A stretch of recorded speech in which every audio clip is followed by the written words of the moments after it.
Everyone, कैसे आप सभी। आज की वीडियो में बात करेंगे माला एन टेबलेट के बारे में। ये एक कॉन्ट्रासेप्टिव पिल्स है, ओरल कॉन्ट्रासेप्टिव पिल्स है। तो जानेंगे किस तरह से काम करेगी। कॉन्ट्रासेप्टिव पिल्स जो कि बर्थ कंट्रोल के लिए, प्रेगनेंसी को रोकने के लिए ली जाती है। तो जानेंगे किस तरह से महिलाएं इसका यूज कर सकती हैं और ये किस तरह से काम करती हैं। वीडियो को अंत तक जरूर देखिएगा ताकि आपको पता चल जाए कि ये दवाइयाँ, ये मेडिसिन कैसे काम करती हैं। सबसे पहले देख लेते हैं कि इसके अंदर कंटेंट्स कौन कौन सी ड्रग हैं कि इस तरह से काम करती है। पहला जो ड्रग जैसे कि इथाइन एस्ट्राडियोल 0.03 mg है। और मतलब कि ये जो ड्रग है सिंथेटिक है, मैन मेड, जो आर्टिफिशियल बनाई गई है, जो ऑलरेडी जो वुमेन महिलाओं के अंदर रहती है उसको बोलते हैं एस्ट्रोजन हार्मोन। एस्ट्रोजन हार्मोन को ये सिंथेटिक बनाते हैं तो उसको बोलते हैं एस्ट्राडियोल। तो दूसरा जो ड्रग है फेरस फ्यूमरेट 60 mg कंटेंट है इसका। और लियोर नॉनगेस्ट्रेल 0.15 mg। तो ये सब इसका कंटेंट है। और ये सब कंटेंट जो प्रेगनेंसी को रोकने के लिए दी जाती है। किस तरह से प्रेगनेंसी को रोका गया है, ये ड्रग किस तरह से काम कर रही है, अब वो जान लेते हैं। पहला जो है कि करता क्या है कि हमारे मतलब जो महिलाएं के जो यूट्रस पार्ट रहता है और फिलिपिन पार्ट रहता है, फिलिपिन ट्यूब, वहाँ पे एग आता है महिला का, एग जिसको अंडा से बोलते हैं, वो ओवरी से निकलता है। तो वहाँ पे फिलिपिन ट्यूब पे जब एग और स्पर्म दोनों जब मिलते हैं तो वहाँ पे एक तरह से जाइगोट फॉर्म होता है जो कि इम्प्लांटेशन के लिए जाता है यूट्रस के पास। ठीक है। तो इसमें होता क्या है, करता क्या है, ये ओवरी को से जो ओवम निकलता है, जो एग निकलता है, उसको रोक देता है। ये दवा जो है एग को निकलने नहीं देती है ओवरी से, तो वहाँ पे इम्प्लांटेशन नहीं होगा, तो कोई प्रेगनेंसी भी नहीं होगी। तो दूसरा जो क्या करता है, महिलाओं के अंदर जो यूट्रस के अंदर एक तरह से म्यूकोस निकलता है, वेजाइनल डिस्चार्ज इसको बोलते हैं।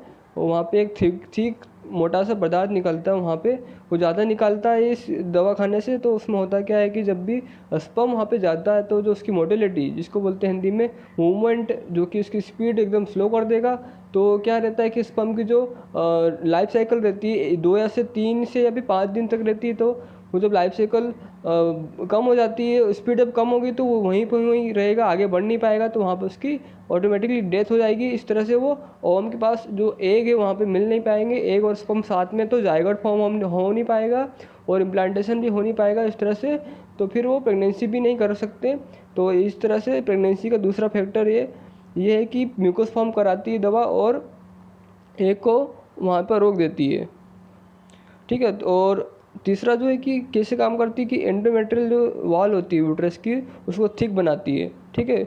उसको थिक मोटा बनाएगी तो वहाँ पे इम्प्लांटेशन नहीं हो पाएगा। इम्प्लांटेशन का मतलब कि वो जो जाइगोट जो फॉर्म होगा स्पर्म और एग के कंबाइन होने के बाद, स्पर्म जो मेल से निकलता है और एग जो फीमेल की ओवरी से निकलता है, जब दोनों मिलते हैं साथ में तो जाइगोट फॉर्म करते हैं। जाइगोट जब फॉर्म होगा, जाइगोट से इम्प्लांट होगा, मतलब जो एंडोमेट्रियल वॉल के अंदर वो अंदर जाएगा और वहाँ पे प्रेगनेंसी फॉर्म होगी। पर प्रेगनेंसी फॉर्म हो नहीं पाएगी क्योंकि वो इम्प्लांट नहीं हो पाएगा, वो जाइगोट एंडोमेट्रियल के वॉल के अंदर की, क्योंकि बहुत मोटा बन जाएगा 7 से 10 मिलीमीटर तक।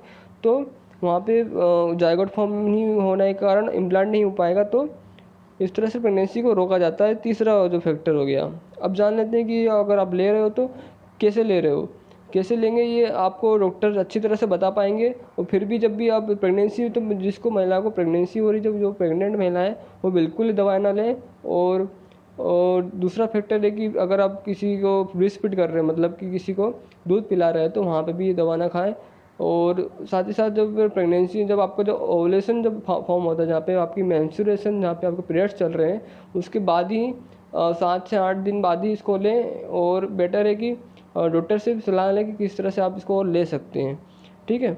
अब जान लेते हैं इसके साइड इफेक्ट क्या है। आप अगर ले रहे हो तो हेडेक हो सकता है, आपको नोज़िया हो सकता है, आपके मूड चेंज हो सकते हैं, आपको एब्डोमिनल पेन हो सकता है, मीन्स पेट में दर्द हो सकता है, और आपको जो ब्रेस्ट है वहाँ पे एक तरह से खिंचावपन सा आ सकता है। ये सब आपको देखने को मिलेगा। तो आप इसको ध्यान पे रख लें। और आपको अगर वीडियो अच्छी लगी तो वीडियो को लाइक कर लीजिए। तो thank you very much watching this video, और चैनल को भी सब्सक्राइब कर लीजिए।